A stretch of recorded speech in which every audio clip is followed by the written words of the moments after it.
Hello and welcome to all of you. आज हम लोग NCERT book mathematics class 7th के चैप्टर 1 का इंटीजर पढ़ने जा रहे हैं। चैप्टर 1 जिसका नाम इंटीजर है और ये दूसरा वीडियो है इस चैप्टर का। तो पहले वीडियो में हमने बहुत सारी चीज़ों को पढ़ा है, जैसे नेचुरल होल नंबर्स और इंटीजर नंबर की हमें ज़रूरत क्यों पड़ी, ये सब बातें हमने पढ़ चुके हैं। लेकिन चूँकि पिछला वीडियो बहुत लंबा हो गया था, तो हमने जो है एक बहुत इंपॉर्टेंट टॉपिक यहाँ पे जो है छोड़ दिया था। इसके ऊपर एक्सरसाइज है, एक्सरसाइज आप लोगों ने कर लेंगे क्योंकि आपको दिया गया है। इसके बाद में ये एक्सरसाइज आपको दिया गया था होमवर्क के लिए, आप कर लिए होंगे।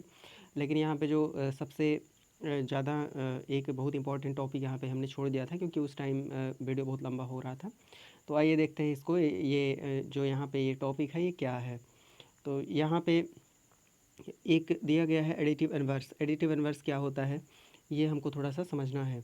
तो एडिटिव इन्वर्स किसी दिए गए इंटीजर नंबर का एडिटिव इन्वर्स एक ऐसा नंबर होता है कि उस इंटीजर में हम उस कौन से नंबर को जोड़ें कि हमको ज़ीरो मिल जाए। तो अगर जैसे मान लेते हैं हमारे पास एक नंबर 5 है, तो इस 5 में हम कौन से नंबर को ऐड करें कि हमको इधर बराबर ज़ीरो मिल जाए। तो क्लियरली हम इसमें -5 को ऐड करते हैं और इधर हमको ज़ीरो मिल जाता है। तो इस तरह का जब हमको किसी नंबर का एडिटिव इन्वर्स फाइंड आउट करना होता है, तो सबसे पहले हम ये देखते हैं कि जो हमारा नंबर है उस नंबर में हम कौन से इंटीजर को ऐड करें कि इसका जो टोटल रिजल्ट है वो ज़ीरो हो जाए। तो जो ये नंबर हमने देखा यहाँ पे जो -5 है, ये क्या है, 5 का एडिटिव इन्वर्स क्या हो गया, -5 हो गया। इसी तरीके से अगर कोई एक अलग नंबर है, मान लेते हैं -7 है, तो -7 एक नंबर है। अब इस नंबर में हम ऐसे कौन से इंटीजर को ऐड करें कि ये ज़ीरो हो जाए। जैसे अगर हम -7 के एडिटिव इन्वर्स को फाइंड आउट करना चाहते हैं, तो इसका एडिटिव इन्वर्स हमको यहाँ मिलेगा। यानी -7 एक नंबर है, इसमें हम कौन से नंबर को ऐड करें कि इसका जो रिजल्ट आता है इसका एडिशन हमको ज़ीरो मिल जाए। तो क्लियरली -7 में हम अगर +7 को ऐड कर देते हैं तो ये हमको ज़ीरो मिल जाता है। तो इस तरीके से हमने देखा कि जो -7 है उसका एडिटिव इन्वर्स क्या होता है, 7 होता है। तो किसी भी नंबर के लिए कोई भी इंटीजर नंबर अगर हमारे पास ए दिया हुआ है, for any integer number A, यहाँ पे देखिए लिखा हुआ है दस the additive numbers of any integer a is -a and additive inverse of -a is a। तो यहाँ पे देखिए कई सारे एग्जांपल दिए हैं। 10 का एडिटिव इन्वर्स -10 होता है, -10 का +10 होता है, 76 का -76 होता है और 76 का +76 इसका एडिटिव इन्वर्स होता है। तो एडिटिव इन्वर्स का मतलब होता है योगात्मक प्रतिलोम। हिंदी में इसको क्या कहते हैं, योगात्मक प्रतिलोम। तो योगात्मक, यहाँ एडिटिव का मतलब होता है जोड़ने वाला। तो ये टॉपिक यहाँ पे है और बाकी ये ट्राई दीजिए वगैरह वगैरह हम सब पढ़ चुके थे पहले ही। तो इसके बाद हम देखते हैं आगे। अब यहाँ पे जो बहुत ही इंपॉर्टेंट और बहुत ही इंटरेस्टिंग टॉपिक यहाँ पे आता है, जो properties of addition and subtraction of integers. तो एडिशन और सब्ट्रैक्शन के इंटीजर्स के लिए जो प्रॉपर्टीज होते हैं उसको हम पढ़ते हैं। तो सबसे पहले हम यहाँ पे देखते हैं कि जो क्लोजर अंडर एडिशन, तो क्लोजर अंडर एडिशन यानी जो इंटीजर नंबर हैं, जो हमारे इंटीजर नंबर्स होते हैं, उनका जो एडिशन होता है क्लोजर होगा कि नहीं होगा। तो सबसे पहले हम जान लेते हैं कि क्लोजर प्रॉपर्टी क्या होती है। क्लोजर प्रॉपर्टी का मतलब होता है, जैसे हमने इंटीजर नंबर का एक सेट होता है, आपको जैसे हम बताए पहले, एक जो है नेचुरल नंबर का एक सेट है। नेचुरल नंबर के किसी सेट को हम n से रिप्रेजेंट करते हैं, और अगर हम बाहर जीरो को भी इंक्लूड कर लेते हैं, एक नया नंबर सेट बना लेते हैं, एक नया डिब्बा बना लेते हैं, तो इसको हम होल नंबर का सेट कहते हैं। और होल नंबर के साथ में जब हम नेगेटिव नेचुरल नंबर के जो नेगेटिव होते हैं उनको भी, जैसे -1 हो गया, -5 हो गया, इन सबको इंक्लूड कर लेते हैं, तो जो हम नया नंबर सेट पाते हैं इसको हम जेड से रिप्रेजेंट करते हैं, इसको इंटीजर नंबर सेट बोलते हैं। तो अब यहाँ पे देखिए, जैसे मान लेते हैं कि क्लोजर प्रॉपर्टी का मतलब क्या होता है। जैसे मान लेते हैं नेचुरल नंबर जितने हैं 1 से लेकर और इन्फिनिटी तक, उनको हमने एक डिब्बे में, n वाले डिब्बे में कंप्लीट कर लिया है, और जब जीरो को इंक्लूड कर लेते हैं तो ये पूरा जो टोटल हमारा एक नया नंबर सेट मिलता है, दूसरा गोला मिल जाता है, तो ये होल नंबर का सेट होता है। तो क्लोजर प्रॉपर्टी का मतलब ये होता है कि अगर हम किन्हीं दो नेचुरल नंबर को मिलाकर ऐड करें, जैसे एक नेचुरल नंबर यहाँ पे हम मान लेते हैं कि एक नेचुरल नंबर यहाँ पे 5 है और एक दूसरा नेचुरल नंबर हम मान लेते हैं 3 है, तो 5 + 3 = 8 हो जाएगा। तो ये जो तीसरा नेचुरल नंबर, इन दोनों के ऐड करने के बाद जो हमको एक तीसरा नंबर मिल रहा है, ए भी एक नेचुरल नंबर है। जैसे ए भी एक नेचुरल नंबर है, ए भी एक नेचुरल नंबर है, और जो 8 मिला है ये भी एक नेचुरल नंबर है। तो जब हम किन्हीं दो नेचुरल नंबर को ऐड करते हैं और जो मिलने वाली तीसरी नंबर होती है वो भी हमको नेचुरल नंबर ही मिलती है, तो हम कहते हैं addition of natural numbers is closed under, closed, simply कह देते हैं कि addition of natural numbers is closed, या ऐसे भी कह सकते हैं addition is natural numbers are closed under addition, इस तरीके से भी इस बात को हम कह सकते हैं। तो क्लोज होने का मतलब क्या है, क्लोजर अंडर एडिशन। तो अगर किन्हीं भी दो नेचुरल नंबर को ऐड करते हैं और उनका जो रिजल्ट आता है अगर वो नेचुरल नंबर आता है तो हम कह देते हैं कि जो नेचुरल नंबर्स हैं वो क्लोज्ड हैं एडिशन के लिए। तो ये होता है क्लोजर प्रॉपर्टी। अब इसको हम टेस्ट करते हैं, सबसे पहले इसको हम पढ़ लेते हैं। देखिए, we have learnt that sum of two whole sum of two whole numbers is again a whole number. For example, 17 plus 24 equals to 41, which is again a whole number. We know that this property is known as the closure property for addition of the whole numbers. तो ये हमने पिछले class में पढ़े होंगे कि closure property क्या होता है। क्लोजर प्रॉपर्टी की हिंदी होती है समृद्ध नियम, समृद्धता, योग समृद्ध, इसको इस तरीके से कहते हैं। आगे देखते हैं, let us see whether this property is true for integers और नॉट। देखिए यहाँ पे following are some pairs of integers, observe the following table and complete it.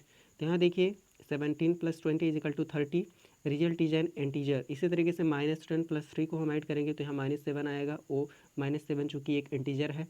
इसी तरीके से 75 और 18 को जब हम ऐड करेंगे तो कुछ जो एक नंबर आएगा वो भी एक इंटीजर होगा।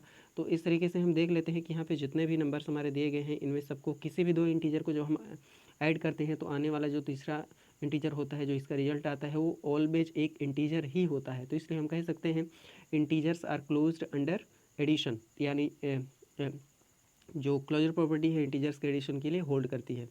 आगे देखिए, व्हाट डू यू ऑब्जर्व, जो ऊपर का टेबल दिया गया है, it is sum of two integers always. देखिए, is the sum of two integers always an integer. तो यहाँ पूछा गया है कि क्या ये हमेशा ऐसा होता है कि दो इंटीजर्स का सम हमेशा एक इंटीजर ही होता है। तो बिल्कुल ये सही है कि दो इंटीजर्स का सम हमेशा एक इंटीजर ही होता है, इसलिए integer numbers are closed under addition. तो यहाँ पे देखिए, did you find a pair of integers whose sum is not an integer. क्या आपने ऐसा कोई इंटीजर आपको मिला जिसको ऐड करने के बाद तीसरा नंबर हमको इंटीजर मिल जाए। तो ऐसा हमको कोई भी इंटीजर नहीं मिलता है जिसको सम करने के बाद जो तीसरा नंबर हमको इंटीजर ना मिले। जैसे यहाँ पे मान लेते हैं 5 + 0 करते हैं तो यहाँ 5 आ जाता है, तो लेकिन 5 ये क्या है, इंटीजर है।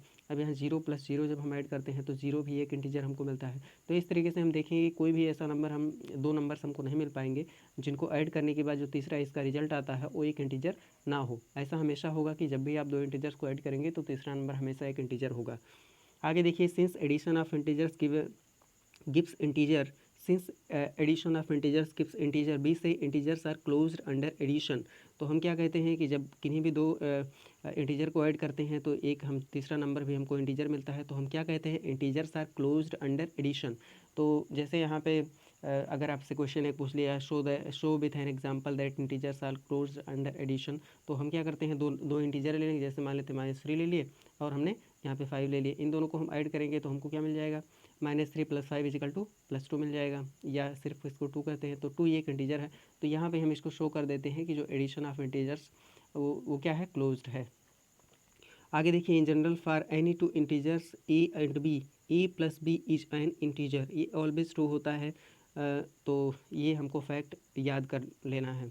आगे देखिए, क्लोजर अंडर सब्ट्रैक्शन। तो क्लोजर अंडर सब्ट्रैक्शन हम पहले से जानते हैं कि जो हमारा नेचुरल नंबर होता है और होल नंबर होता है उनका एडिशन तो क्लोज्ड होता है लेकिन उनका सब्ट्रैक्शन क्लोज्ड नहीं होता है। लेकिन यहाँ पे इंटरेस्टिंग फैक्ट हमें देखेंगे कि जो हमारा इंटीजर नंबर का सेट होता है वो सब्ट्रैक्शन के लिए भी क्लोज्ड होता है, जबकि नेचुरल नंबर और होल नंबर सब्ट्रैक्शन के लिए क्लोज्ड नहीं होता है।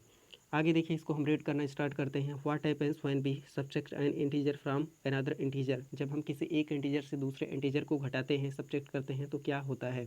Can we say that their difference is also an integer. क्या हम ये कह सकते हैं कि उनका जो डिफरेंस होता है एक इंटीजर होता है। Observe the following table and complete it. तो नीचे दिए गए टेबल को ऑब्जर्व करिए और इसको कंप्लीट करिए। तो हम 9 - 7 करते हैं, = -2, ऑब्वियसली एक इंटीजर होगा। इसी तरीके से 17 - 21 यानी 17 + 21 ये भी एक इंटीजर होगा। इस तरीके से हम पूरे को देखेंगे तो एक हमको इंटीजर ही मिलेगा जब हम इसको अच्छी तरीके से सॉल्व करेंगे, क्योंकि इसको सॉल्व करना हमको आता है। तो हम हमेशा देखेंगे कि ऑब्जर्वेशन जो ये राइट हैंड साइड में दिया है इसमें आप हमेशा एक इंटीजर ही पाएंगे। तो यहाँ पे इसको करने के बाद आप पाएंगे व्हाट डू यू ऑब्जर्व, क्या देखते हैं, is there any pair of integers whose difference is not an integer. क्या यहाँ पे कोई ऐसा इंटीजर का पेयर है लेफ्ट साइड में जो दिया गया है जिनका जो डिफरेंस वो एक इंटीजर नहीं है। कहीं उससे integers are closed under subtraction, क्या आप कह सकते हैं कि इंटीजर सब्ट्रैक्शन के अंडर में क्लोज्ड हैं? Yes, we can see that integers are closed under subtraction, हम ये कह सकते हैं कि इंटीजर जो है सब्ट्रैक्शन के साथ सब्ट्रैक्शन के लिए क्लोज्ड होते हैं। Thus if a and b are two integers then a minus b is also an integer, do the whole numbers satisfy this property? तो होल नंबर्स दिस प्रॉपर्टी को सेटिस्फाई नहीं करते हैं, ना ही नेचुरल नंबर इस प्रॉपर्टी को satisfy करते हैं, क्योंकि किन्हीं भी दो होल नंबर्स का जो सब्ट्रैक्शन होता है या नेचुरल नंबर का सब्ट्रैक्शन होता है वो ऑलवेज एक नेचुरल नंबर या ऑलवेज एक होल नंबर नहीं होता है। हालांकि कुछ केसेज में ये क्लोज्ड कुछ केसेज में ऐसा होता है कि दो होल नंबर्स का जो डिफरेंस होता है वो हमेशा एक होल नंबर आ सकता है, लेकिन ये हमेशा सही नहीं है, इसलिए हम कहते हैं कि whole numbers are not closed under subtraction. अब आगे देखिए कम्यूटेटिव प्रॉपर्टी क्या होती है। कम्यूटेटिव प्रॉपर्टी को हिंदी में हम क्रम विनिमय नियम कहते हैं। कम्यूटेटिव प्रॉपर्टी को हम क्या कहते हैं? क्रम विनिमय नियम कहते हैं। तो कम्यूटेटिव प्रॉपर्टी का मतलब होता है जैसे एडिशन कम्यूटेटिव होता है कि सब्ट्रैक्शन कम्यूटेटिव होता है। जैसे हम मान लेते हैं हम 5+2 लिखते हैं और यहाँ पे क्या आएगा? 7 आएगा। अगर इसको हम 2+5 लिखते हैं तब भी क्या है? ये तब भी 7 आएगा। लेकिन जब इसके सब्ट्रैक्शन के लिए अगर हम बात करते हैं जैसे 5 - 2 तो हमको क्या मिला? यहाँ पे 3 मिलता है। लेकिन यहाँ पे 2 - 5 करते हैं तो हमको यहाँ पे -3 मिल जाता है। ये दोनों डिफरेंट नंबर्स हैं, डिफरेंट इंटीजर्स हैं। तो यहाँ पे क्या कहते हैं, जो addition of integers is commutative but subtraction of integers is not commutative. तो जो इनका इंटीजर्स का जो एडिशन होता है वो तो कम्यूटेटिव होता है, लेकिन इनका सब्ट्रैक्शन कम्यूटेटिव नहीं होता है। तो आइए हम बुक में जो दिया है उसको पहले रीड कर लेते हैं। We know that 3 + 5 = 5 + 3 = 8. That is, the whole numbers can be added in any order. In other words, addition is commutative for whole numbers. whole numbers के लिए हमने प्रॉपर्टीज को पिछले क्लास में पढ़ा हुआ था। कैन बी से the same for integers also, क्या हम इंटीजर्स के लिए भी ऐसा कह सकते हैं? बी है 5 + -6 = -1 and -6 + 5 = -5. So 5 + -6 = -6 + 5 are the following equal. तो यहाँ पे जब हम पढ़ेंगे -8 + -9 = -9 + -8, तो ये सभी को जब हम देखेंगे तो ये सभी हमेशा इक्वल आएंगे, कोई इसमें शक नहीं होनी चाहिए। आगे देखिए, try this with 5 other pairs of integers. तो इसको आप और भी 5 इंटीजर के सेट के साथ में जो है ट्राई कर सकते हैं। Do you find any pair of integers for which the sum are different when the order is changed? आगे देखिएगा, सर्टेनली नॉट। तो हम कोई भी ऐसा इंटीजर का सेट नहीं पाएंगे कि उनका ऑर्डर चेंज करने पर, यानी पहले एक को लिखकर बाद में दूसरे को लिखकर ऐड करने पर उनका रिजल्ट जो है दूसरा आ जाए, उल्टा करने पर। तो सर्टेनली नॉट, ऐसा हम कोई भी इंटीजर सेट नहीं पा सकते हैं। We say that addition is commutative for integers. तो हमें यहाँ पे कह सकते हैं जो एडिशन होता है इंटीजर्स को कम्यूटेटिव होता है। In general for any two integers a + b we can say a + b = b + a। General form में for all integers, for all a b, अगर ए बी इंटीजर है तो for all a b a + b = always b + a। तो यानी integers का जो सम होता है या एडिशन होता है वो कम्यूटेटिव होता है। आगे पढ़ते हैं, पॉइंट दिया है black point. We know that subtraction is not commutative for whole numbers, is it commutative for integers. हम जानते हैं कि जो सब्ट्रैक्शन होता है होल नंबर्स के लिए कम्यूटेटिव नहीं होता है। तो यहाँ पे हम पहले इसको कंसीडर करते हैं। Consider the integer 5 and -3। Is 5 - -3 the same as -3 - 5? तो नो, बिकॉज 5 - -3 = 5 + 3 = 8 and -5 - -3 - 5 = -8। तो जो यहाँ पे आप देख पाएंगे कि जो जैसे यहाँ पे इसका रिजल्ट आ रहा है 8 आ रहा है और इसका रिजल्ट क्या आ रहा है, इसका रिजल्ट जो है -8 आ रहा है। तो 8 और -8 ऑब्वियसली जो है सेम नहीं है। तो हम कह सकते हैं कि जो सब्ट्रैक्शन होता है इंटीजर्स का, subtraction of integers is not commutative. Commutative का मतलब क्रम विनिमय नहीं है। तो आगे देखिए, take at least 5 different pairs of integers and check it. तो इसको 5 डिफरेंट इंटीजर्स को लेकर के इसको हम चेक कर सकते हैं। We conclude that subtraction is not commutative for integers. आगे देखिएगा, एसोसिएटिव प्रॉपर्टी क्या होती है। एसोसिएटिव प्रॉपर्टी का मतलब होता है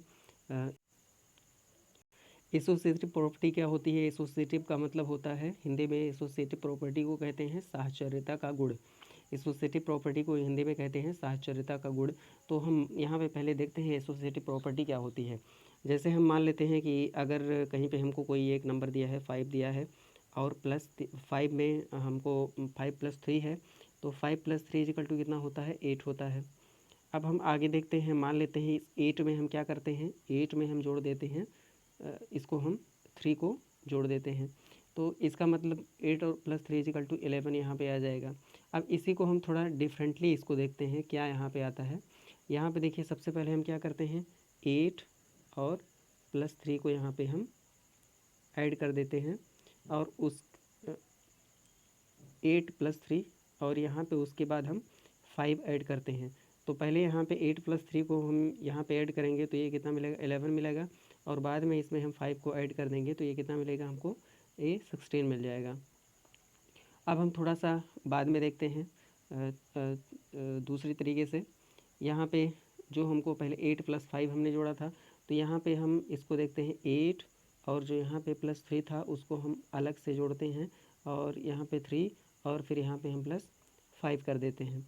यानी अब हम 8 में जो है जोड़ेंगे किसको, 3 + 5 को। 3 + 5 = कितना होता है, 8 होता है। तो इसका भी रिजल्ट क्या आता है, 16 आता है। तो जब हमको कभी इस तरीके के जो है रिजल्ट्स देखने को मिले कि हम अगर जो पहले दो हैं उनको जोड़कर उसके बाद तीसरे को जोड़ें, या हम बाद के दो को पहले जोड़कर और इसको हम बाद में जोड़ें, तो दोनों केस में अगर हमारा रिजल्ट सेम आता है तो हम कहते हैं कि जो हमारा एडिशन या जो दी गई प्रॉपर्टी है, जैसे यहाँ पे प्रॉपर्टी यहाँ पे एडिशन है, तो यहाँ पे हम कहते हैं addition is associative, addition of integers is associative. अगर यहाँ पे माइनस होता, अगर ये प्रॉपर्टी होल्ड करता, तो हम कहते हैं subtraction of integers is associative. तो आइए पहले हम बुक को रीड करते हैं, इसमें जो दिया हुआ है, observe the following examples, consider the integer -3, -2 and -5। Look at -5 plus, इसके बाद में जो हमारा ब्रैकेट दिया है, उसके बाद में पैरेंथेसिस में -3 + -2 दिया हुआ है, एंड इसमें ब्रैकेट के अंदर पैरेंथेसिस में -5 + -3 है, उसके बाद में अलग से इसको ऐड किया गया है +2। In the first sum, -3 and -2 are grouped together, and in the second, -5 and -3 are grouped together। तो पहला कोई केस जो हम यहाँ पे देख रहे हैं, जो हमारा ये पहला सेट है, इसमें हम -3 और -2 को एक साथ ग्रुप किए हैं, और यहाँ पे जो हमारा -5 और -3 है इसको हम एक साथ ग्रुप किए हुए हैं। आगे देखिए, we will check whether we get different results. तो हम इसको चेक करेंगे कि क्या हम अलग अलग रिजल्ट्स फाइंड आउट करते हैं। तो इसको देखिए यहाँ पे नंबर लाइन की हेल्प से यहाँ पे जो है सॉल्व किया गया है। तो नंबर लाइन में हम जानते हैं कि जो हमारा -5 होता है और +3 होता है और -2 होता है, तो जब हम इन सबको एक साथ में ऐड करते हैं तो हमको क्या मिलता है, -10 मिलता है। और फिर दूसरे केस जो हमारा दूसरा वाला दिया है, पहले हम इसको देख लेते हैं कि अगर हम पहले देखिए यहाँ पे जो हमारा -3 + -2, तो इन दोनों को पहले हम -5 में जब इन दोनों को सॉल्व करके ऐड करते हैं तब भी हमारा -10 आ रहा है। उसके बाद इन दोनों को हम पहले ऐड करके फिर बाद में -2 को ऐड करते हैं नंबर लाइन में, तब भी हमारा -10 आ रहा है। यानी दोनों केसेज में जो हमारा रिजल्ट आ रहा है, -10 इसमें भी आ रहा है और -10 इसमें भी आ रहा है। तो इस प्रॉपर्टी को जब ये होल्ड करता है तो हम कहते हैं addition of integers is commutative. Commutative नहीं, इसको addition of integers is associative, इस तरीके से कहेंगे। In both the cases we get -10, that is -5 plus bracket में -3 + -2 = 2। यानी इस चाहे हम पहले 5 लिख कर बाद में 3 और 2 को ऐड करें, और या तो हम -5 और 2 को ऐड करके बाद में 3 को हम ऐड करें, तो दोनों केसेज में जो रिजल्ट आता है सेम आता है। Similarly consider -3, 1 and 7। इसी तरीके से हम अगले 3 इंटीजर्स को यहाँ पे कंसीडर करते हैं और इनको हम देखते हैं तो क्या हमको मिलेगा।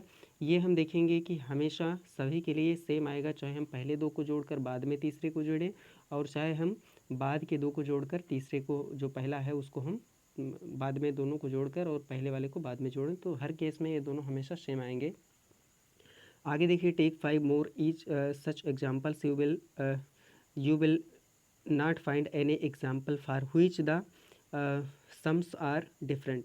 तो अगर हम ऐसे 5 और इंटीजर्स को ले लेते हैं, सेट को 5 और इंटीजर्स के सेट को लेते हैं और इसको हम ट्राई करते हैं, तो कोई भी ऐसा सम हमको नहीं मिलेगा जिसके लिए कि जो इसका रिजल्ट आता है वो डिफरेंट हो। बिल्कुल ऐसे ही सब में आप देखेंगे कि बिल्कुल सेम आएंगे, चाहे हम पहले दो को जोड़ के बाद में तीसरे को जोड़ें या बाद के दो को जोड़ के पहले को हम बाद में जोड़ें, तो हर केस में रिजल्ट इसका सेम आएगा। तो इसको इन जनरल जो है लिखा गया है, in general for any integers a b and c we can say a plus b plus c equals to a plus b plus c. तो यानी जो एसोसिएटिव प्रॉपर्टी है एडिशन, एसोसिएटिव प्रॉपर्टी है एडिशन का, वो इंटीजर्स के लिए hold करती है, यानी इसके लिए ट्रू होती है। अब यहाँ पे एक और बहुत ही बेसिक चीज़ है या बहुत अच्छा चीज़ यहाँ पे अच्छी चीज़ दी गई है, एडिटिव आइडेंटिटी। आइडेंटिटी क्या होती है, जैसे मान लेते हैं हम 5 को हम प्लस ऑपरेशन के साथ इसको 2 के साथ ऑपरेट करते हैं तो ये 7 हो जाता है। यानी जब इसको 5 को हम 2 के साथ ऑपरेट करते हैं एडिशन के साथ में, तो ये 5 जो है 5 नहीं रह जाता, अपनी आइडेंटिटी को खो देता है और ये क्या बन जाता है, 7 बन जाता है। अपनी आइडेंटिटी को ये खो देता है और क्या बन जाता है, 7। अपनी पहचान को खो करके ये क्या बन जाता है, 5 से 7 बन जाता है। लेकिन जो हमारा इंटीजर्स के नंबर का सेट है, क्या उसमें ऐसा कोई नंबर है कि हम 5 में उसको अगर हम जोड़ दें तो ये 5 जो है 5 ही रहे, बिल्कुल बदले नहीं? तो ऐसा नंबर बिल्कुल है, ये क्या है, 0। ऐसा नंबर हमारे पास 0 अवेलेबल है कि 5 में हम 0 को ऐड करेंगे तो 5 बिल्कुल भी नहीं बदलेगा, ये 5 ही रहेगा। तो इसको हम क्या कहते हैं, आइडेंटिटी। जो इंटीजर्स के नंबर का जो सेट है, इंटीजर के नंबर का जो एक सेट है जिसमें ये जेड है, इसमें आपके नेचुरल नंबर आते हैं, होल नंबर आते हैं, इन सभी नंबर का जो एक सेट है, इसमें एक नंबर 0 भी है कि इसको किसी भी इंटीजर के साथ हम ऑपरेट करते हैं तो फिर से हमको वही इंटीजर मिल जाता है जिसके साथ हम 0 को ऑपरेट करते हैं। तो यहाँ पे जो 0 होता है उसको हम एडिटिव आइडेंटिटी बोलते हैं। एडिटिव आइडेंटिटी को हिंदी में हम कहते हैं योगात्मक क्या कहते हैं इसको, एडिटिव आइडेंटिटी, इसको जो भी कहते हूँ, हाँ, इसको हम कहते हैं योगात्मक तत्समक। हिंदी में इसको क्या कहते हैं, योगात्मक तत्समक। तत् मतलब उसी तरह और सम मतलब समान, पिछले के समान, बिल्कुल। तो यहाँ पे देखिए पहले हम इसको रीड करते हैं और थोड़ा सा जानकारी हमें पहले मिल चुकी है। यहाँ देखिए when we add 0 to any whole number, जब हम किसी होल नंबर में 0 को ऐड करते हैं, we get the same whole number. तो जब हम 0 को किसी भी होल नंबर में ऐड करते हैं तो हमको वही नंबर फिर से मिल जाती है। 0 is an additive identity for whole numbers. तो 0 होल नंबर्स के लिए एक एडिटिव आइडेंटिटी है। Is it an additive identity again for integers, क्या 0 जो है फिर से इंटीजर्स के लिए भी एडिटिव आइडेंटिटी है? तो इसका हम पहले चेक करते हैं। Observe the following and find in the blanks. तो इसको पहले हम ऑब्जर्व करते हैं और जो खाली स्थान है उसको हम फिल करते हैं। तो यहाँ देखिए -8 + 0 = 8, यानी जो हमारा 8 - 8 था वो 0 के साथ प्लस करने पर, ऑपरेट करने पर हमको -8 ही मिला। -23 को जब हम 0 के साथ ऑपरेट करते हैं तो हमको 23 ही मिलेगा, कोई दूसरा नंबर नहीं मिलेगा। इसके बाद में 0 को जब हम 0 + -59 करते हैं तो भी क्लियरली हमको -59 ही मिलेगा। -61 + 40 दैट -61, तो क्लियरली -61 + 0 वी गेट -61। तो इसी तरीके से आगे भी बहुत सारे एग्जांपल्स हैं, इनको हम फिलअप कर सकते हैं। अब यहाँ पे जो एक यहाँ पे फिल इन द ब्लैंक आपको दिया है बहुत ही इंटरेस्टिंग है, क्योंकि यहाँ पे हम कोई भी नंबर लिख सकते हैं। यहाँ पे हम 7 लिख सकते हैं और यहाँ पे हम 8 लिख सकते हैं, यहाँ पे हम जो चाहें सो लिख सकते हैं, चाहे माइनस कर दें, दोनों साइड में माइनस रहेगा। तो इस तरीके से हम देख सकते हैं। आगे देखिए, the above examples show that 0 is an additive identity for integers. You can verify it by adding 0 to any other 5 integers. तो इस तरीके से हम और भी 5 इंटीजर्स के लिए वेरीफाई कर सकते हैं। इन general for any integer a + 0 = a = 0 + a। तो यहाँ पे हम देख सकते हैं, यानी इंटीजर नंबर का जो सेट होता है उसके पास एक आइडेंटिटी होती है ऑलवेज। तो जो एडिटिव, जैसे कोई क्वेश्चन पूछ ले कि what is the additive identity for integers, तो we can say additive identity for integers is 0। Similarly additive identity for whole numbers is also 0। इसको हमने पिछली क्लास में पढ़ा हुआ होगा। आगे देखिए ट्राई दीज में ये आपको दिया गया है, write a pair of integers whose sum gives a negative integer. तो इस तरीके से हम जो है इसको लिख सकते हैं, कोई दिक्कत नहीं है, बड़ी आसानी से हम इंटीजर्स के एक पेयर को लिख सकते हैं कि उनका जो सम है एक नेगेटिव इंटीजर हमको दे। तो उनका सम नेगेटिव इंटीजर जैसे हम -2 और प्लस -3 लिखते हैं, तो ये एक नेगेटिव इंटीजर देगा। अगर हम जैसे यहाँ पे 0 लिखना है तो हम -5 और +5 लिख सकते हैं, वो हमको 0 देगा। इस तरीके से इसको हम आसानी से कर सकते हैं, कोई समस्या नहीं है। यहाँ पे देखिए एग्जांपल दिया गया है, write down a pair of integers whose sum is -3, difference is -5, सी दिया है डिफरेंस इज 2 एंड डी दिया है सम इज 0। तो एक एक करके हम इसको सॉल्व करते हैं। तो सॉल्यूशन ए का है, इसमें -1 प्लस -2 इसका मतलब 3 होता है। और इस तरीके के हम बहुत ढेर सारे एग्जांपल्स लिख सकते हैं, बहुत सारे एग्जांपल्स इस तरीके का लिख सकते हैं, या इसको बहुत सारे तरीके से हम इन दो पेयर्स को लिख सकते हैं। इसको एक दूसरे तरीके से -5 + 2 इसको हम -3 लिख सकते हैं। अब हम बी का सोल्यूशन देखते हैं, -9 -4 इसको भी हम -5 यहाँ पे फाइंड आउट कर सकते हैं। इसी तरीके से एक और हम सेट लिख सकते हैं, -2 -3 इसका भी -5 आएगा। और इसी तरीके से और भी बहुत सारे हम पेयर लिख सकते हैं। और भी नीचे सी और डी को सॉल्व किया है, इसको आप लोग पढ़ लेना। Can you right more pairs of these examples, तो इन एग्जाम्पल्स का हम और भी अनगिनत पेयर्स लिख सकते हैं, अनकाउंटेबल पेयर्स हम यहाँ पे लिख सकते हैं। तो यहाँ पे देखिए एक्सरसाइज आपका आ गया है, ये बहुत इंटरेस्टिंग टॉपिक था और ये एक्सरसाइज बहुत छोटा सा है। तो आज के लिए हम इस वीडियो को यहीं पर एंड करते हैं और मिलते हैं अगले वीडियो में। तब तक के लिए आप सभी अपना जो है होमवर्क करते रहें और पढ़ाई करते रहें। नमस्कार।